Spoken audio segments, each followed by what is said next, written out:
Right, hello everyone, and welcome back to my channel. Um, so I've got a new mic. I'm hoping it's working, though that remains to be seen. So, just a quick update. I can't access my Twitter, so it looks like I've probably been hacked or something to that effect. I can't access it. Someone has signed out my or redone the email password linking to it, so I just can't get back on. I'm in conversations with Twitter at the moment, but that's not going anywhere at the moment. So we shall see. I'm hoping the sound is coming through okay. Um, because this mic is being a bit temperamental. Um, but anyway, uh, so the purpose of this stream tonight is really, I call it broke, and currently it seems, and this is oh, thank you for people in chat saying the audio is fine. Cool, that's good to know. As a brand new mic, yeah. So what we've seen now is kind of like the entire intellectual um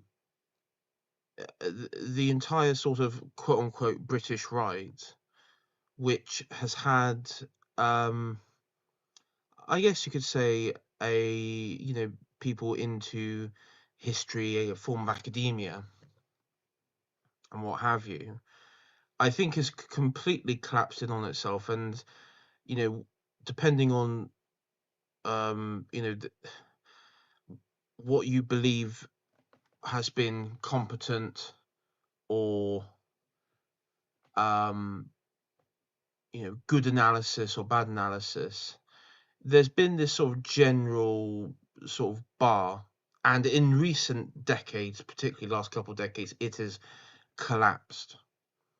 You just have total gig men, yes men, and people who, quite frankly, uh, unfit, in politics and in public life. And you've seen this like on GB News, for example. You have these people who are tabloid journalists. I think one of the worst things that has happened is the likes of News of the World, the Murdoch sort of tabloid newspapers, those that went to the wayside. What, about 10 years ago now? Probably more than that. Over 10 years now. That sort of archetype of a figure has sort of got involved with you know the right wing. They were part of the right wing before, but they've got involved with the politics side.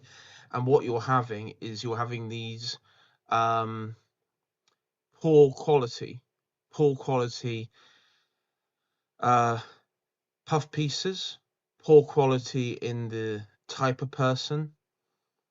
And a lot of people have sort of distanced themselves from the right, and even in some cases have refused to identify with right wing altogether, and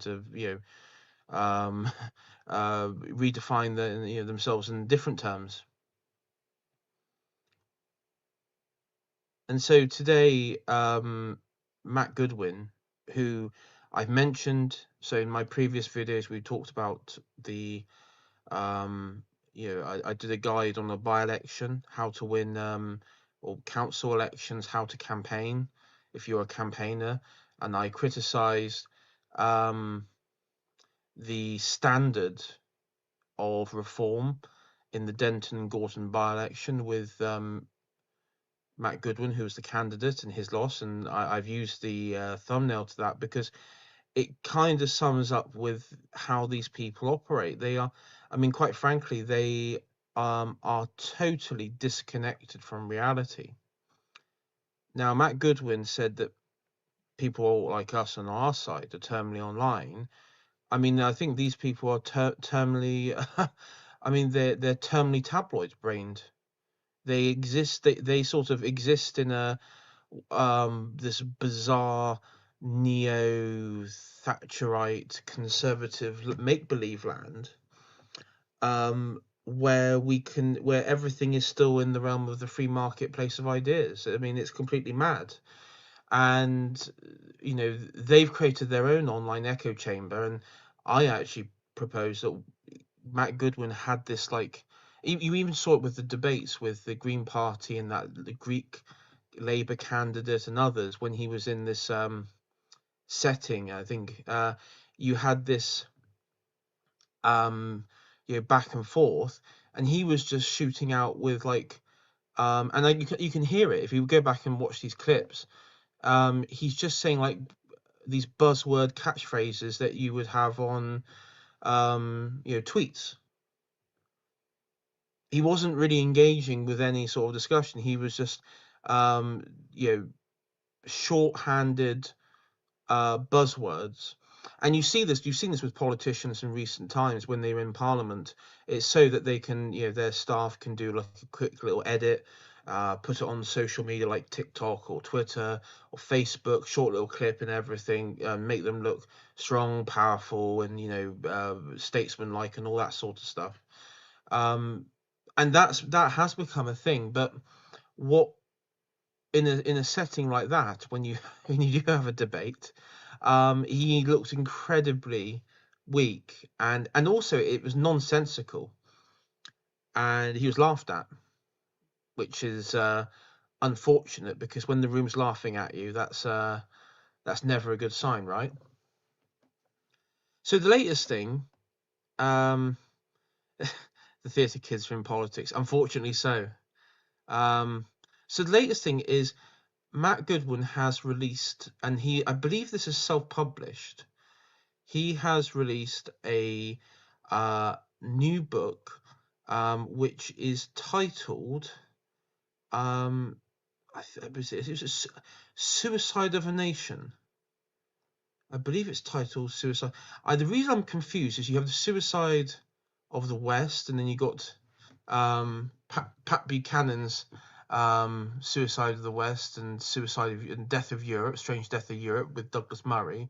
So it's and that's a whole separate connection. But I'll just show you this article, because there have been Amazon reviews on this, and it hasn't been entirely kind for Matt. In some cases, it looks like, and whether I know you have like these machines, which these online machines that universities and others use to see if anyone's using AI chat boxes to help with when submitting work or anything. But there's a way you can tell if someone has used like an AI prompt in Chat GPT or whatever it's called, and it looks like that there was AI, some sort of form of AI assistance in his book. And so this is from the London Economic. We're going to just go through this one. Click off that.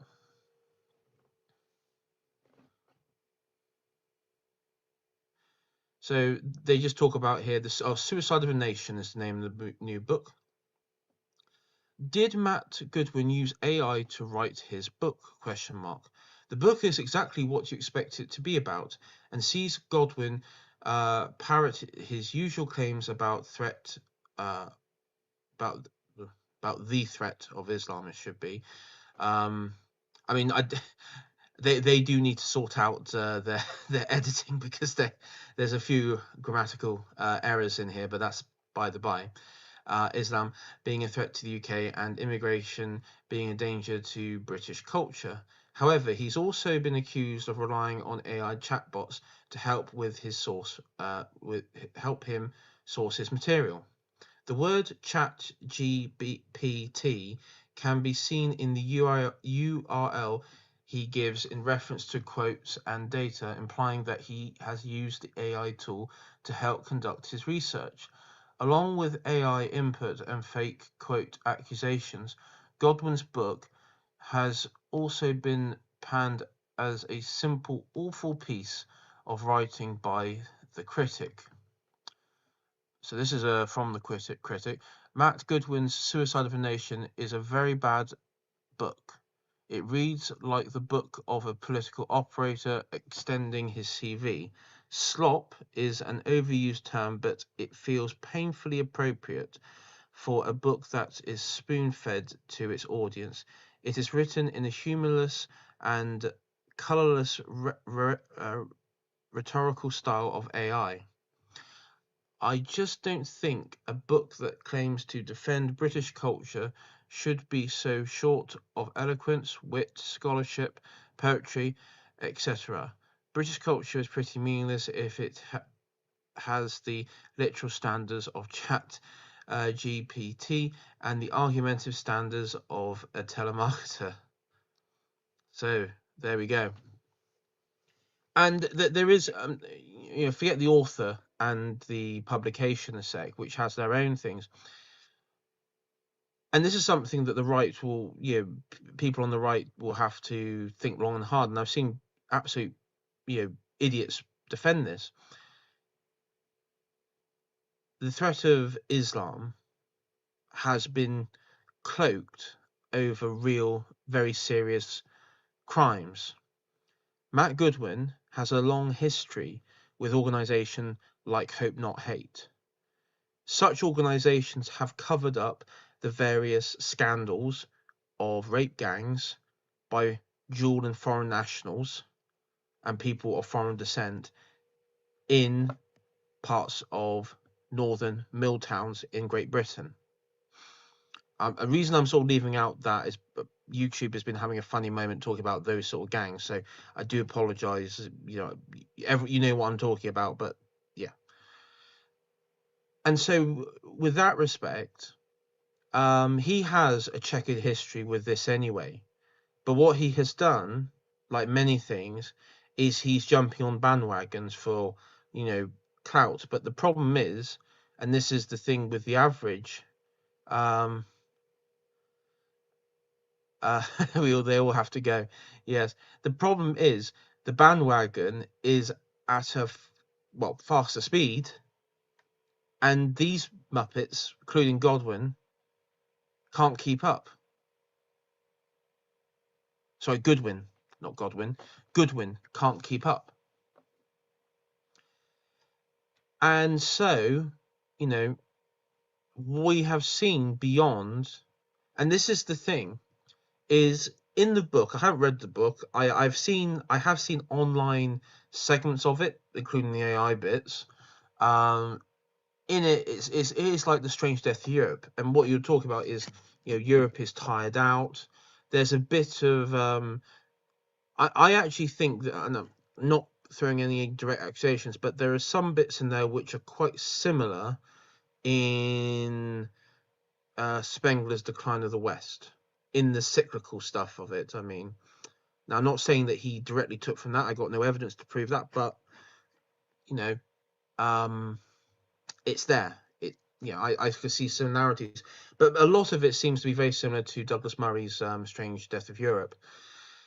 And in that, you talk about like how Europe as a society of people, how it's decayed, everyone's tired. He even talks about Europe being tired out, and it's quite funny because with Matt and his ilk, whenever somebody, and the worst thing is the what they are saying, that Europe is tired out. That is true. The European man is tired out.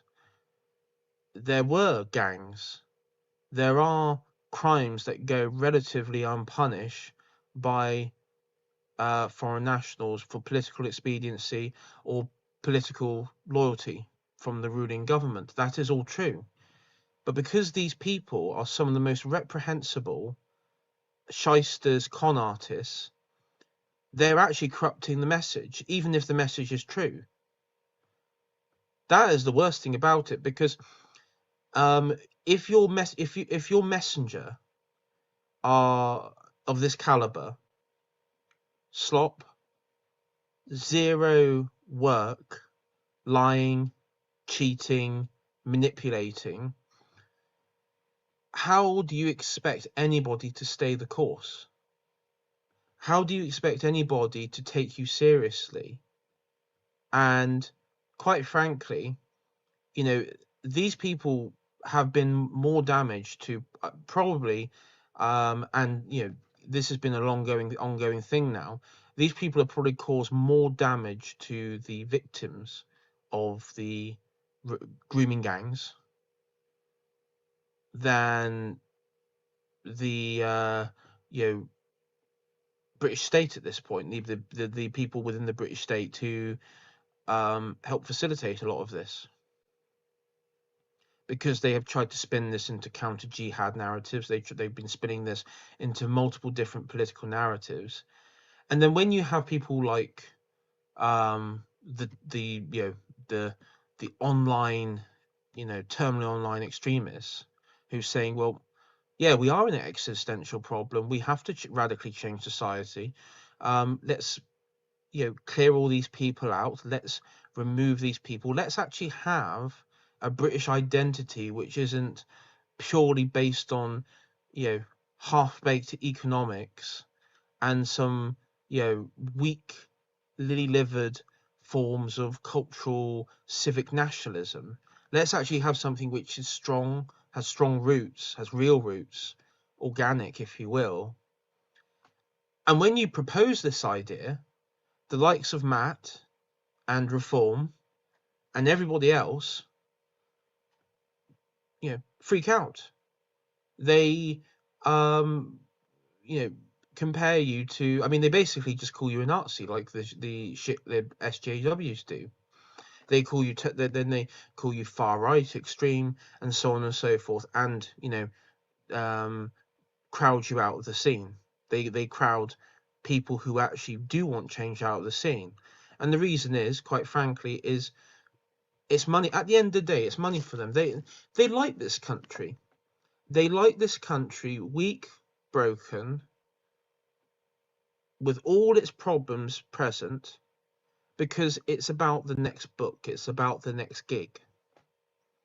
It's about, you know, their paycheck at the end of the day. The financial incentives for them, for this country to be in such a state as it is today, you know. And it's same with the counter jihad bit, you know. Tommy Robinson runs off to Spain and he says, "Oh, I've been, you know, I'm on the ISIS hit list." Like, look, buddy, the CIA are not going to kill you. Okay, the CIA are not going to kill you, but that's a separate matter. That's a separate matter. But all of this is just, it is one. It's a lot of it is just a scam. At the end of the day, it's just one big scam. If they were proposing the change, but they don't. They write books. They can write books to the cows come. I mean, not even in this case, it's not even writing a book. It's largely machine and maybe some inspirations from elsewhere. But you know, they lament the problems, but have no interest at all to deliver. And quite frankly, they, you know, they spit in the face of everyone who does want to change, who does want to see a better and stronger Britain, you know. Anyway, so Matt Goodwin did respond to this. Reform election candidate hits back in referencing Rao, furiously fuming with the Matt Badloss moniker he picked up after the by-election loss. The nickname Matt GPT has instead been punted by scores of social media users. Godwin, however, has since come out swinging, defending his usage of AI and rejection of traditional publishers. I see a new issue obtaining datasets via AI so long as they cross-checked with the original source. Some people have asked why I did not publish the mainstream publisher. I believe publishers have been ideologically captured and no longer allow genuine free speech and debate. Having gone through mainstream publishers, I know for a fact that this book would never have been published or would have been edited and diluted to the point of which it says nothing interesting or truthful at all. Well, I mean, quite frankly, I don't. Um, Diluting it might have actually brought it back, to be honest, buddy. It is. I mean, what this screams at is no publisher would touch this because, quite frankly, lot of these publishing houses have these high standards. You know, they wouldn't accept. They wouldn't accept um, the level of well, the use of AI. I use AI in some of my research.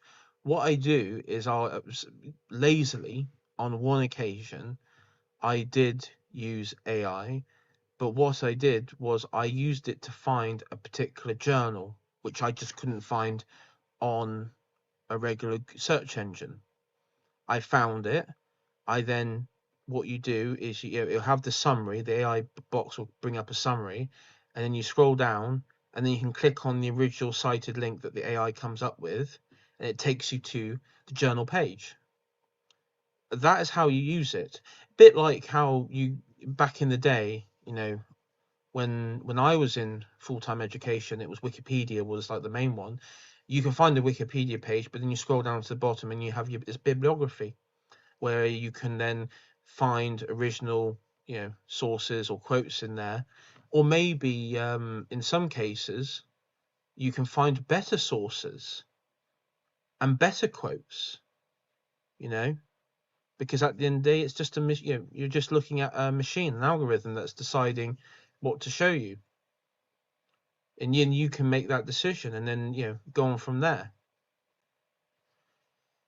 But what this is, and he's going to be using, I imagine, he'll be saying that they're trying to cancel him, that this is an organized thing. I mean, he's being cancelled, but in reality, it is about um, somebody who is a professional shyster, a loser in elections, and you know, uh, quite frankly, probably one of the worst, um, you know, establishment stooges to try and you know try and get into Parliament. I mean, he's been desperately trying to get in. Has been caught out, and he's been caught out doing something which he's a professor. He's got his PhD. Um, sorry, I don't know if he's a professor, but he has taught. Uh, he has his PhD, and he looks like a total fraud.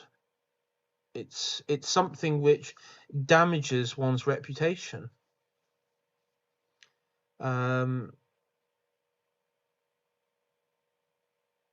I know that fellow in Reform, Tim, I think it's Tim Montgomery or someone like that, has come out and condemned him for this and wished Reform to distance themselves from this. Due to this sort of bad public image, because the for the last few years, people like Matt and others have been arguing that the education system has been totally wokeified, that you have these people who aren't interested in learning and knowledge and are there for the activism, are lazy and all that sort of stuff, and then you have this come out. I mean, you don't have a leg to stand on.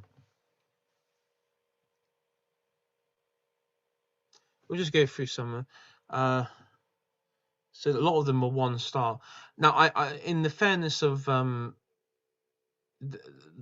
of neutrality, try and be a bit sort of neutral on this. It does appear that it's either all 1 star or 5 star.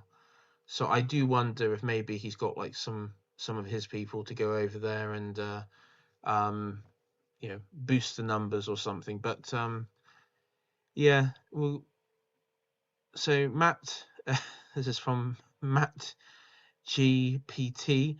Just weeks after a woeful showing at the Gorton by-election, drops a book at lightning speed, a 2-week book powered by AI, and rushed out to the door. Shameful that a public figure and a politician should churn out such dishonest AI slop, though. Thank goodness he's not in Parliament. Reads like an AI fever dream. I imagine the Reform diehards have been 5-starring it to make Matt feel better. The funny thing about this is that if this is true, probably thinking he would win the by-election until he didn't, he's produced a book, largely AI, on as the backup plan. Because he's self-published. I mean, the self-publishing bit probably also indicates that financially, he would, any sort of revenue from this would go to him.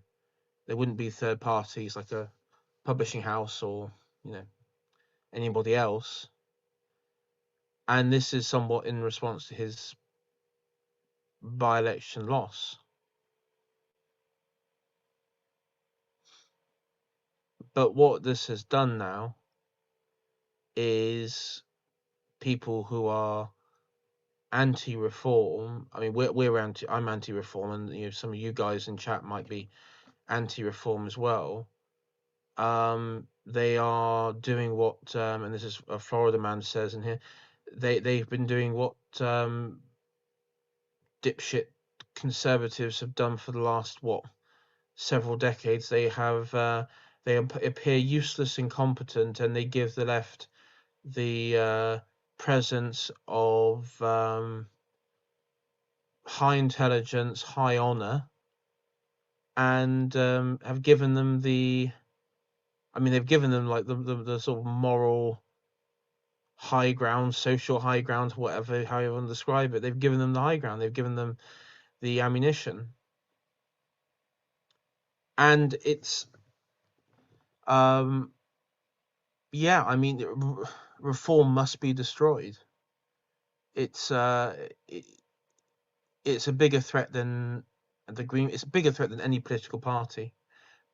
It's a bigger threat than any of the Celtic separatist parties. It's a bigger threat than Greens. It's a bigger threat than Labour, Lib Dems, anything. It's a bigger threat than all of those, because if they are successful and they do somehow get in, I don't think they will, but on current trajectory, but if they do, they would destroy any forms, because unfortunately, in the minds of the media and in the political framework, they are representing the traditional British conservatism or traditionalism to a certain degree in the minds of the masses, even though that's not true, but that's how it's perceived.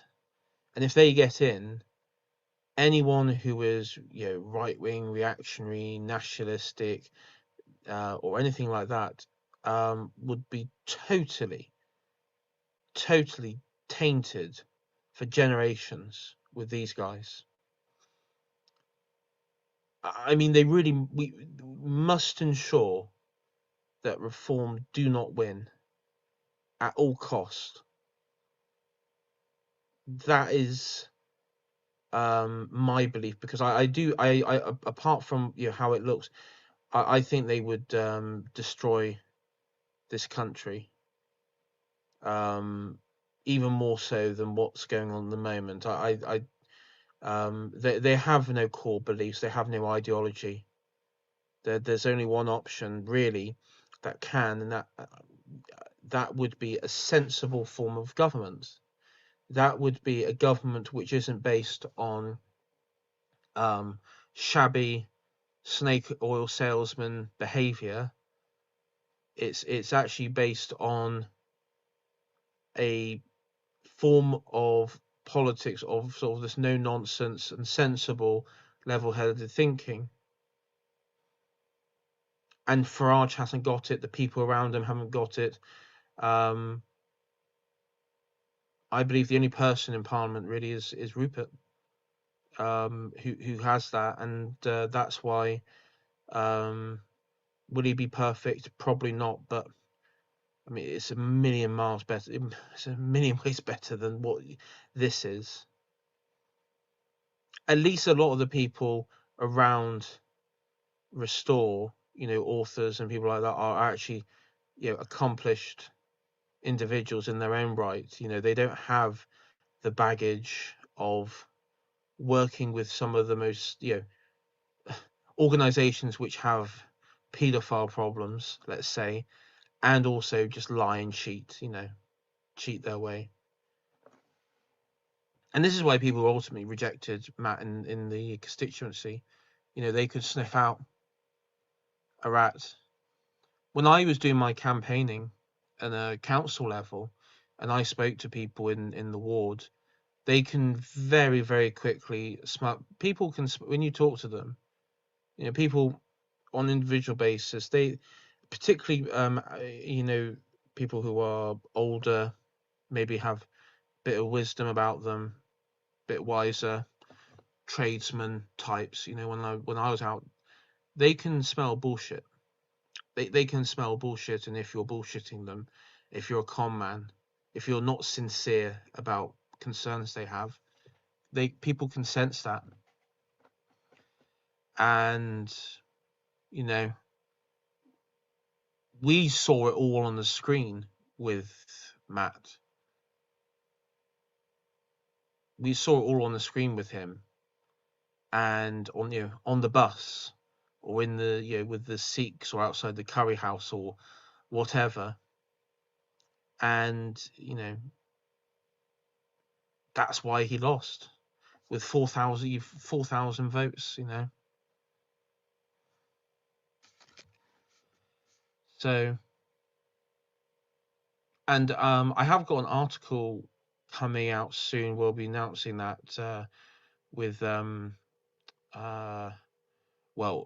I won't say with who at the moment, but you'll see.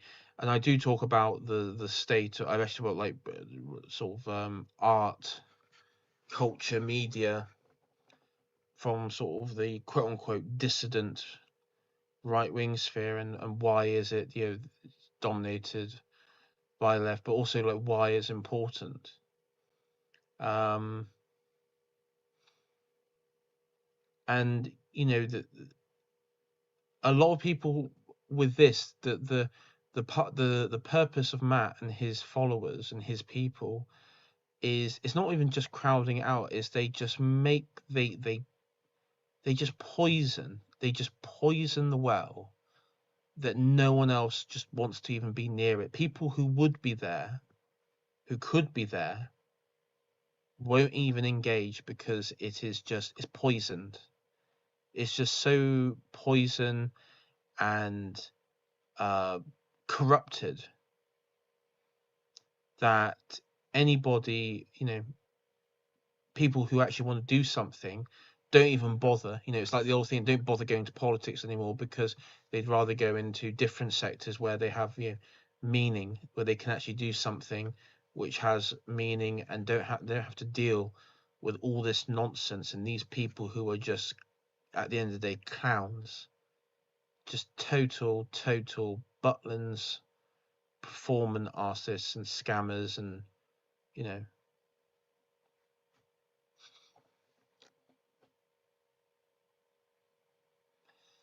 so yeah, that's that's the sort of thing I was trying to get across. And so my mic is still being ridiculous, right? I think that's really about it, to be honest. I wanted to keep it sort of a relatively short stream. uh,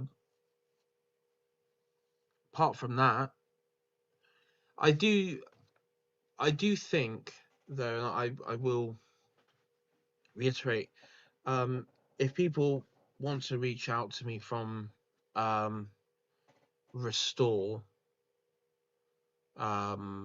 people who are wanting to be like local politics, get into local politics with Restore and everything, because I know my guide has been mentioned in a few places, and has been well received. do reach out to me. I may do a follow-up, sort of campaign guide or something, because that has proven quite popular. But yeah, on the whole, check out when the article comes out, because that should be in a couple days, I believe. But at the same time, I do think if these people win, on this final note, if these people do win, all bet is off, because they will set us back, decades. And it is quite funny because, the one thing I don't think you can square away with at the moment, and this is I wasn't going to mention this, but I thought, well, screw it, let's mention it. They whinge about the religious fervor of the counter G of Islam, which is, I agree, in a sense, it is completely at odds with Western thought in the European mind. It is at odds. It's why there aren't that many converts, and when there are, they tend to convert to the more like Sufism, sort of the more sort of open-ended creed within Islam. But they attack it from the point of its religious ferocity, its extreme religious nature, in its alien type in relation to Britain. But they are the most fanatics, and they've been proven over the last few weeks to be the most fanatic, die-hard supporters for Israel and the wider project that goes on there. And that is an oxymoron. That's a contradiction. And I think people have seen that, and the cotton industry of the post-war guilt, has run its course. Morgoth did a really good stream, not stream, sorry, like a video with I think it was Millennial Woes that came out today, and in that he said, every form of traditional parts of Britain has been deconstructed and done away with. All narratives and meta-narratives have gone. Britain and largely the West is somewhat of a empty husk, but the one thing that does remain is that post-war narrative, and that is why it's being attacked now.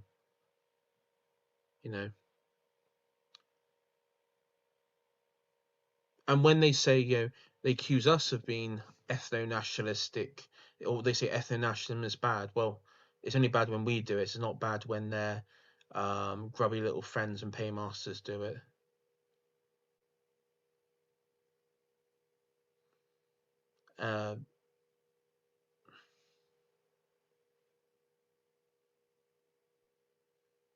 And that's why, there have been a few figures when Lowe and others didn't come out and support what was going on. As I said in my previous video and streams, as I mentioned there, that very same network attacked.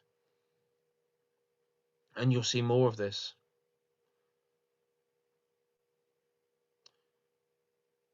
So anyway, thank you for watching, and I will see you all next time.